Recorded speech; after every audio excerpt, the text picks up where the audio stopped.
தருமபுரியில் பள்ளிக்குள் புகுந்து மாணவனை தாக்கியவர்கள் மீது நடவடிக்கை எடுப்பதில் காவல்துறை அலட்சியம் காட்டியதாக பாதிக்கப்பட்ட சிறுவனின் தாய் குற்றம் சாட்டியுள்ளார். தருமபுரி மாவட்டம் பென்னாகரம் அருகே அரசு பள்ளியில் படிக்கும் மாணவிக்கும் மாணவனுக்கும் இடையே சிறிய சண்டை ஏற்பட்டுள்ளது. இந்த விவகாரத்தில் அப்பள்ளியில் பணியாற்றும் ஆசிரியர் மாணவியின் பெற்றோருக்கு தவறான தகவலை தெரிவித்ததாக கூறப்படுகிறது. இதனால் ஆத்திரமடைந்த மாணவியின் உறவினர்கள் பள்ளிக்குள் புகுந்து மாணவனை தாக்கியுள்ளனர். இதில் காயமடைந்த மாணவனுக்கு 10 நாட்களுக்கு மேலாக மருத்துவமனையில் சிகிச்சை அளிக்கப்பட்டது. இந்த விவகாரத்தில் காவல்துறை உரிய நடவடிக்கை எடுக்காமல் அலட்சியமாக இருந்ததாக மாணவனின் தாய் மாவட்ட ஆட்சியரிடம் புகார் அளித்துள்ளார். இதனிடையே தாக்குதல் நடந்து 2 வாரங்களுக்கு பிறகு வன்கொடுமை தடுப்புச் சட்டத்தின் கீழ் போலீசார் வழக்கு பதிவு செய்துள்ளனர்.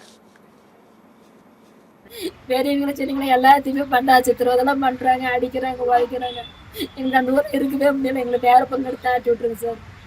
அந்த ஊரே எங்களுக்கு வேற ரொம்ப கஷ்டப்பட்டுருக்குறோங்க சார். அந்த இதெல்லாம் வந்து ஊரை விட்டு தாட்டி விட்டுருங்க. எந்த ஒரு தண்டனை கொடுங்க சார். எங்களுக்கு வேதா இருக்குது சார். அந்த